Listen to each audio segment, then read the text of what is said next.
student? Now I teach metal and non-metals. कौन सा unit होगा मेरे पास? तो यूनिट्स होगा metals and non-metals.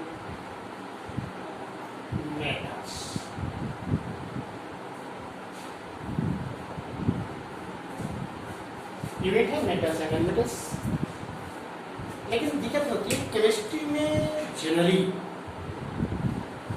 किसी भी एलिमेंट्स का सैंपल आती है, उस स्थिति में हम किस एलिमेंट को मेटल में काउंट करेंगे, किसको हम नॉन मेटल में काउंट करेंगे। लेकिन पहले हम बता देते हैं कि आइडेंटिफाई ऑफ एलिमेंट्स जो हैं, आइडेंटिफाई ऑफ एलिमेंट्स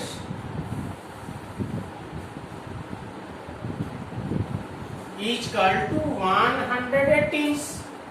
118 एलिमेंट का आइडेंटिफाई हो चुका है। लेकिन हमने आपको क्लास 9th में हमने 114 एलिमेंट पर जब डिस्कस किया था, तो 114 एलिमेंट्स में यदि उनके केमिकल प्रॉपर्टीज पर जब हमने क्लासिफाइड किया, तो वैसी स्थिति में मेरे पास मेटल एलिमेंट की संख्या 89 काउंट किए थे। तीसरी मेरे पास मेटेलाइड थे, जो संख्या में मेरे पास 7 थे, और नॉन मेटल की संख्या मेरे पास, नॉन मेटल्स की संख्या मेरे पास जो था वह मेरे पास 18 थी। यानी ऐसी स्थिति में मेटलों की संख्या 89, नॉन मेटल की संख्या 18, मेटलाइड की संख्या 7। लेकिन मेटलाइड केमिस्ट्री के क्षेत्र में एप्लीकेबल नहीं है। ऐसी स्थिति में यदि एलिमेंटों पर नजर डाली जाए, तो हमने ए एलिमेंट्स को स्टेट पर भी आपको दिखाए थे कि 101 एलिमेंट जो हैं वह सॉलिड स्टेट में है, 2 एलिमेंट्स मेरे यहाँ लिक्विड स्टेट में खड़ा है, और 11 गैसियस में खड़ा है। यदि मेटल एलिमेंट का पोजीशन इन पीरियोडिक टेबल देखी जाए, तो पीरियोडिक टेबल का कंस्ट्रक्शन जब देखा जाएगा, तो पीरियोडिक टेबल का लेफ्ट साइड में 2 ग्रुप्स, मिडिल्स का 10 ग्रुप, ये सारे के सारे मेटल ग्रुप से भरे हुए, जबकि नीचे का 2 लाइंस ऑरिजेंटल लाइंस है, जिसको हमने बताया था कि किसी को लैंथेनाइड्स के नाम से जाने जाते हैं, किसी को एक्टिनाइड्स के नाम से जाने जाते हैं, जिनमें 14 एलिमेंट्स पड़े हैं। ये सारे के सारे मेटल्स हैं। लेकिन सवाल है कि हम किस एलिमेंट को पहचानेंगे कि मेटल्स हैं और कौन सा एलिमेंट्स नॉन मेटल्स है। तो उसके लिए हमने थोड़ा सा एलिमेंट सैंपल पर सहारा लिया। लेकिन एक बात, केमिस्ट्री एक्सेप्शन से भरी पड़ी है। एक्सेप्शन हमेशा आपके साथ रहेगा। हमने शुरू क्लास में आपको बताए थे 9th में कि यदि किसी एलिमेंट का सैंपल लें, सफिक्स यदि एम है तो हम काम करते थे मेटल, और सफिक्स नहीं है तो काम करते थे क्या, नॉन मेटल। लेकिन ये concept only for atomic number 1 to 20 तक काम करते हैं। लेकिन जैसे ही हमने आगे की ओर बढ़ा, हमने इसको कहा कि आप इस कंसेप्ट को छोड़ दें और किसी भी एलिमेंट का मेटल और नॉन मेटल को क्लासिफाइड करने के लिए उसकी इलेक्ट्रॉनिक स्ट्रक्चर का सहारा लेंगे। और इलेक्ट्रॉनिक स्ट्रक्चर में हम सीधा आपको बताए थे कि यदि किसी एलिमेंट्स का outer orbit that is valence electron 1 2 3, तो हम उसको बोलते हैं कि वह मेटल एलिमेंट्स। मेटल एलिमेंट्स यानी मेटल एलिमेंट्स में हम डालेंगे डिफाइन के लिए मेटल के लिए हम डालेंगे which have 1 2 free electron in outer shell post में डालेंगे, that is called valence which have 1 to 3 electrons in outermost shell, उसको हम लोग बोलेंगे कोई मेटल होगा। लेकिन जैसे एग्जांपल में लिया जाए, एग्जांपल 4 में जब हम काउंट करते हैं तो हम एग्जांपल में सोडियम का जिसका एटॉमिक नंबर 11 से कॉन्फ़िगरेशन की बात करते हैं तो कॉन्फ़िगरेशन मैंने 2 टाइप्स में आपको सिखाया है, एक सेल वाइज एक सब cell wise. Cell wise competition डाला जाता है कॉन्फ़िगरेशन में तो मेरे पास होगा 2 8 1, इसका मतलब कि वैलेंस इलेक्ट्रॉन 1 काउंट हो रहा है, दैट इज आउटर सेल का इलेक्ट्रॉन वह जनरली 1 है, वह इसलिए मेटल होगा। एग्जांपल नंबर 2 मैग्नीशियम को काउंट करते हैं जिसकी एटॉमिक नंबर 12 है, कॉन्फ़िगरेशन में 2 8 2 काउंट कर रहे हैं, इनके भी आउटर ऑर्बिट का इलेक्ट्रॉन 2 है, मेटल काउंट होगा। एग्जांपल नंबर 3 में चले तो मेरे पास अल्युमिनियम से जिसकी एटॉमिक नंबर 13, कॉन्फ़िगरेशन जब डाला जाएगा तो 2 8 3, इसका मतलब ये भी मेटल। इसी तरह हमने यदि कैल्शियम जिसकी एटॉमिक नंबर 20 काउंट करते हैं और कॉन्फ़िगरेशन नोट करें तो 2 8 2 valence orbit of electron 2 metals. लेकिन एक्सेप्शन भी आपको कभी छोड़ेगा नहीं, इसलिए एक्सेप्शन भी हमने Sf2 हाइड्रोजन नोट करेंगे जिसको एटॉमिक नंबर 1 होगा, कॉन्फ़िगरेशन भी 1 होगा, आउटर ऑर्बिट के इलेक्ट्रॉन भी 1 होगा, लेकिन इसको हम लेकर के जाएंगे नॉन मेटल्स। यानी अब किसी भी एलिमेंट्स का मेटल और नॉन मेटल के लिए हम बहुत इजीली वे में पकड़ेंगे कि कौन सा एलिमेंट मेरे लिए मेटल होगा और कौन सा एलिमेंट नॉन मेटल होगा। सीधा याद रखना है कि यदि किसी भी एलिमेंट्स का आउटर ऑर्बिट इलेक्ट्रॉन्स 1 2 3 तो काउंट करेंगे हम लोग क्या मेटल्स होगा। अब हम लोग आगे मेटल का फिजिकल प्रॉपर्टीज का ऐसे स्थिति में हमने दिखा है मेटलों की संख्या सबसे लार्जेस्ट है, अभी हमने 89 यूनिट्स दिखा है। पीरियोडिक टेबल की बात करते हैं तो पीरियोडिक टेबल का लेफ्ट पार्ट मिडिल पॉइंट और नीचे 2 हॉरिजॉन्टल लाइन जो है वह सारे की सारे मेटल से भरा पड़ा है। क्या पड़ा हुआ है? मेटल से भरा पड़ा है, यानी मेटलों की संख्या लार्जेस्ट है। ऐसी स्थिति में अब हम आगे मेटल्स का फिजिकल प्रॉपर्टीज स्टडी करेंगे। फिजिकल प्रॉपर्टीज स्टडी में हम लोग सबसे पहले फिजिकल टॉपिक बनाएंगे, फिजिकल प्रॉपर्टीज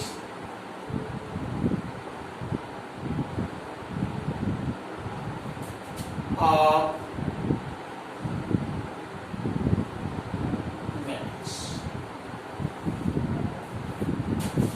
बहुत छोटा सा सहारा लेंगे। देखिए मेटल का फिजिकल प्रॉपर्टीज के लिए हमने मेटल शब्द का ही यूज कर रहे हैं। मेटल खुद अपने फिजिकल प्रॉपर्टीज अपने नाम से क्लियरेंस कर रहा है। मेटल बोलता है कि हम वह एलिमेंट है जिसके पास मेलेबल होना चाहिए। मेटल वह है जो मेलेबल होगा। दूसरी इस लेटर ये बता रहा है कि मेटल वह होगा जो कंडक्टर ऑफ इलेक्ट्रिसिटी होगी। तीसरी चीज यहाँ तीसरा लेटर यही बता रहा है कि मेटल वह होगा जो thermal conductivity that is heat conductor होगा। एंड उनके पास एक और होगा जो लूस्टर होगा, जिसमें सीधा सीधा लूस्टर को बताई जाती है कि यदि मेटल को पॉलिश कर दिया जाए तो मेटल में एक शाइनिंग आ जाती है, एक चमक आ जाती है, जिसको हम लोग बोलते हैं क्या लूस्टर। यानी मेटल्स का फिजिकल प्रॉपर्टीज 4 प्रॉपर्टीज अपने नेम से ही हुआ बता रहा है।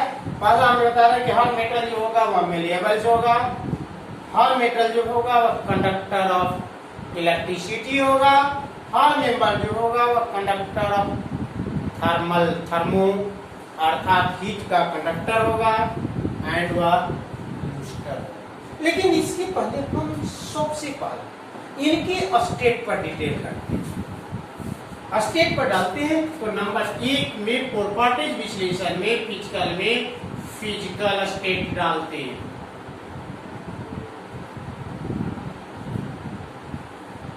फिजिकल स्टेट आपने देखा है किसी भी सबस्टेंस के पार्टिकल्स जो होती हैं उन पार्टिकल के अट्रैक्शन फोर्स जो होती है जिसको हमने इंटरमोलिकुलर फोर्स कहते हैं। इंटरमोलिकुलर फोर्स के आधार पर आपके यहाँ 3 तरह का मिला है, एक सॉलिड है, एक लिक्विड है, एक गैस। हमारे यहाँ जितने भी मेटल्स हैं वे सारे के सारे फिजिकल स्टेट में सॉलिड होते हैं। क्या होते हैं? सॉलिड होते हैं। मेटल्स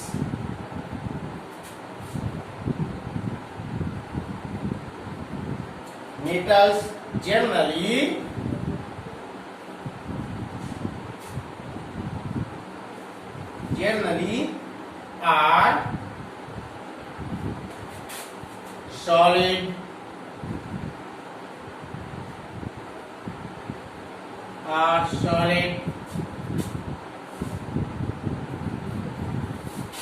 हमने मेटल को सॉलिड काउंट कर लिया ठीक, लेकिन रीजन बनती है कि मेटल सॉलिड ही क्यों होते हैं? मेटल सॉलिड ही क्यों होते हैं? तो हमने कहा है कि कहीं न कहीं कंपोनेंट पार्टिकल ऑफ मैटर जो होती है वह अट्रैक्टिव फोर्स काम करती है। मेटल में हमेशा एक अलग फोर्स मेटालिक काम करता है, इसलिए कभी भी वेपर स्टेट में मेटल का एटॉमिसिटी कहीं भी काउंट करते हैं 1 काउंट करते हैं। इसलिए कभी भी आपने किसी मेटल का कहीं पर भी फॉर्मूला नोट रहेगा तो उसमें एटॉमिसिटी नोट 1 ही होती है। कभी भी इनके डाई एटॉमिक पॉली एटॉमिक की तरह नोटेड नहीं होती है, यानी Na2 नोटेड कहीं नहीं होगी। जब भी होगा तो क्या होगा? कभी भी हम Ca3 नोट नहीं देखते हैं कि इनकी एटॉमिसिटी कभी भी 3 नहीं होती है, वह हमेशा वेपर स्टेट में जब भी होती है तो एटॉमिसिटी होती है। लेकिन सवाल है कि एटॉमिसिटी कितनी होती है जब सॉलिड स्टेट। तो हमने अभी बोला है कि मेटल जो होगा जनरली सॉलिड के पीछे कारण है वह रीजन है मेटालिक बॉन्ड। मेटालिक बॉन्ड होती है क्या? तो मेटालिक बॉन्ड में हमने पीछे भी आपको क्लास में थोड़ा सा चर्चा किया था कि मेटल एलिमेंट जो होती है उनकी टेंडेंसी जो है, नेचर जो है वह लॉस ऑफ इलेक्ट्रॉन की होती है, क्योंकि हर मेटल्स का नियरेस्ट एलिमेंट्स नोबेल गैस होती है और नोबेल गैस की कॉन्फ़िगरेशन स्टेबिलिटी होती है, स्टेबल होती है। उस स्टेबल कॉन्फ़िगरेशन के लिए वह इलेक्ट्रॉन को लॉस करती है। परिणाम मेटल होते हैं क्या? मेटल अपने वैलेंस ऑर्बिट के इलेक्ट्रॉन को छोड़ देता है और जिस समय मेटल एलिमेंट्स का एटम अपने इलेक्ट्रॉन को छोड़ता है उस समय वह केटायन फॉर्मेट कर लेती है और जो इलेक्ट्रॉन रिलीज होते हैं वहां से वो इलेक्ट्रॉन एक तरफ जाकर एक निगेटिव क्लाउड बन जाती है। रिजल्टेंट वहां 2 अपोजिट पोल बन जाता है, एक तरफ निगेटिव एक तरफ पॉजिटिव का पोल बना हुआ है। नतीजा वहां इलेक्ट्रोस्टैटिक्स और कूलॉम्बिक फोर्स बन जाती है। नतीजा उस तरह के बनने वाले बॉन्ड को मेटालिक बॉन्ड कौन बॉन्ड बोलते हैं? Metallic bond. जिसके कारण सारे के सारे मेटल जो होते हैं वह जनरली सॉलिड स्टेट में। लेकिन हमने कहा कि केमिस्ट्री कभी भी एक्सेप्शन नहीं छोड़ेगा, हमें एक्सेप्शन से ही भरा पड़ा मिलेगा। यहाँ एक्सेप्शन में हम नोट कर लेते हैं, वह एक्सेप्शन मुझे मिलती है एक्सेप्ट Hg, यानी मरकरी जो रूम टेम्परेचर पर लिक्विड स्टेट में, कौन स्टेट में होंगे? लिक्विड स्टेट में। लेकिन बाकी जो होंगे, बाकी एलिमेंट जो होंगे वे सारे के सारे सॉलिड स्टेट। एक और एलिमेंट्स, दो एलिमेंट्स है जो यूज करने पर जिनकी मेल्टिंग पॉइंट बहुत लोवेस्ट है वो भी लिक्विड स्टेट में हो जाते हैं, जिसमें हम लोग गैलियम को काम, जिनकी बॉइलिंग पॉइंट 40 डिग्री सी होती है। कितने डिग्री सी? 40 डिग्री सी के आसपास होती है। Approximately two count 30 degree count करते हैं, लेकिन यहाँ पर एक्सेप्शन के रूप में हम मरकरी यूज करते हैं। मरकरी जो होती है वह रूम टेम्परेचर पर liquid state, at room temperature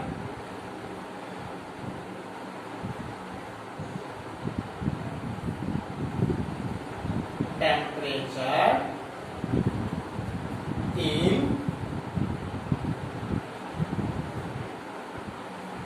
liquid state. लेकिन बाकी लोग समझ है, बारीकी के लोग सारे मेंबर जो हैं वह सॉलिड स्टेट में हैं। कौन स्टेट में है? सॉलिड स्टेट में है। एक दूसरी प्रॉपर्टीज की ओर चले, हम दूसरी प्रॉपर्टीज में मैलिएबल काउंट करते हैं।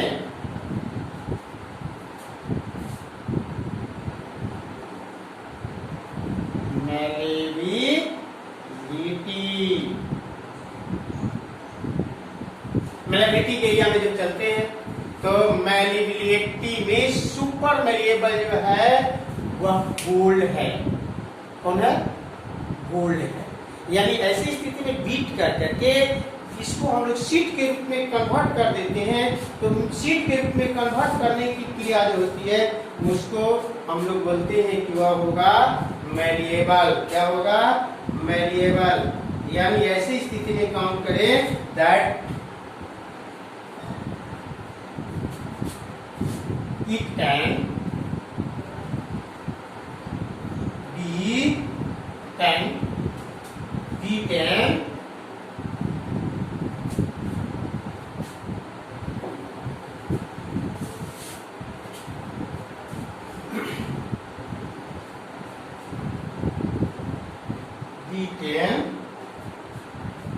into thin sheet. इसको हम लोग थिन शीट में पीट सकते हैं। यानी इनको बीटेन किया जाए, बीटेन होने के बाद थिन शीट में कन्वर्ट कर जाएगा। और इस तरह की प्रॉपर्टी जो होती है उसको हम लोग मैलिएबल बोलते हैं। और सारे के सारे मेटल मेरे पास जो होती है वह मैलिएबल है, सारे के सारे। लेकिन एक्सेप्शन तो यहाँ भी होगा। एक्सेप्शन में जब काउंट करते हैं तो एक्सेप्ट टू हमारे पास सोडियम आते हैं, पोटेशियम आते हैं, मरकरी आते हैं और जिंक आती हैं। ये सारे के सारे मैलिएबल्स नहीं है। यानी ऐसी स्थिति में एक्सेप्ट है क्योंकि ये सारे के सारे सॉलिड स्टेट। कौन स्टेट में है? सॉलिड स्टेट में है, लेकिन ये सॉफ्ट है। सॉलिड स्टेट में लेकिन सॉफ्ट है।